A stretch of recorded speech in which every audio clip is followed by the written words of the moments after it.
शरणागति क्यों ज़रूरी है? बहुत बड़ा प्रश्न है, अगर आपने समझ लिया ना आप अभिभूत हैं। शरणागति का मतलब है अपने आप को सरेंडर कर देना। क्यों प्रश्न आता है कि हमें सरेंडर क्यों ही करना है? क्या ही ज़रूरत है? सब कुछ सही तो चल रहा है। तो ये ज़रूरत तब महसूस होती है जब आपका अंतिम समय आता है। अंतिम समय में कुछ ही सेकंड में जब आपकी सोल इस शरीर को छोड़ देती है और आत्मा को बहुत बड़ा धक्का लगता है और वो उस डायमेंशन में फँस जाती है। क्योंकि मान लो वो अपने जितने भी एक्सपीरियंस उसने करे उसके बाद भी वो अपने आराध्य से मिल नहीं पाई, वो संसार में फंसी रही। ये करना है वो करना है, उसने अपने आराध्य को देखने की कोशिश भी नहीं करी और ऐसा करते करते उसका अंतिम समय आ गया और उसको शरीर छोड़ना पड़ा। और शरीर छोड़ते वक्त देखा ये सब कुछ नाटक था, ये पूरा परिवार ही नाटक था। यहाँ मेरे साथ तो कोई जाता ही नहीं है, मुझे अकेले ही ट्रैवल करना है। तो अकेले जब ट्रैवल करने का ये भाव आत्मा को पता पड़ता है तो वो कहता है अरे ये जन्म भी बेकार गया, ये जन्म भी बेकार गया। और ये तो तब आत्मा सोच पाएगी जब वो थोड़े से आध्यात्म मार्ग पर होती, तब इतना सोच पाई। नहीं तो जब शरीर छूटते ही ना वो नाम जप कर सकती, ना अपने आराध्य को पुकार सकती, वो कुछ कर ही नहीं सकती। क्योंकि उसने, जैसे हम सपने में फंसे रहते हैं, सपने में हमारा कंट्रोल नहीं होता, मस्त सपने में जब सारी चीज़ें एक्सपीरियंस कर रहे होते हैं, ठीक वैसे ही जब कोई भी आत्मा शरीर छोड़ती है ऐसे ही सपने के तरीके से एक्सपीरियंस करती है। उसका कोई उस पर वो ही नहीं रहता कंट्रोल, वो उससे अलग ही नहीं हो पाती, वो फंस के रह जाती है अलग अलग डायमेंशंस में।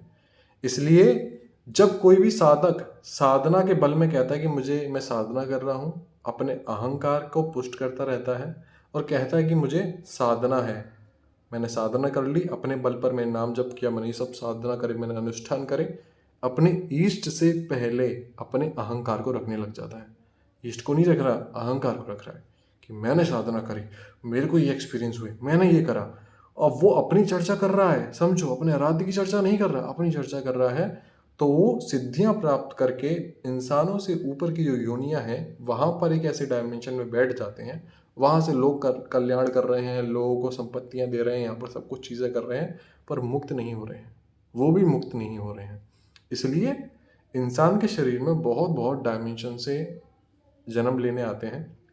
इंसान का शरीर बहुत दुर्लभ है, ये सब प्लैनेट सब चीज़ से कनेक्टेड है। ये चीज़ में जब साधक बार बार रोता है कि इतने जन्म से मुक्त नहीं हो पा रहा, इतने जन्म से आप बुला रहे हो सामने आराध्या, कृपा कर रही हो, मैं मुक्त नहीं हो पा रहा हूँ, क्योंकि मैं अपने अहम में फंस जाता हूँ, क्योंकि मैं तो फंसता ही हूँ, कभी काम आ जाता है, कभी क्रोध, कभी वासना आ जाती हैं। इसलिए इस जीवन में काम क्रोध वासना सब है, पर अब शरणागति हो गई। अब स्वामी से कह दिया कि ये शरीर आपका दिया है, ये आत्मा आपकी दी है, ये जन्म आपका दिया, ये सृष्टि आपकी बनाई है, पर ब्रह्म आप है, अब आप संभाल लेना। अब उसने अपना बल ही छोड़ दिया है, जो उसके अंदर था ही नहीं। आराध्य के बल को अपना बल समझ के कह रहा था कि मैं अपने बल से चल रहा हूँ, उस धोखे को उसने छोड़ दिया कि तेरा ही बना हुआ बल है, तेरी दी हुई समझ है, तेरा ही सब कुछ है। तू अपने हाथों से पानी पिला रही है, खाना खिलवा रही है, तू हाथ चला रही है तो मैं चल पा रहे हैं।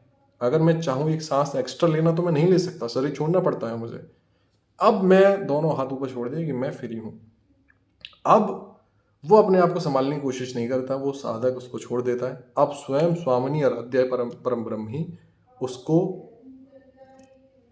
संभालती हैं, उसकी शरणागति कराती हैं।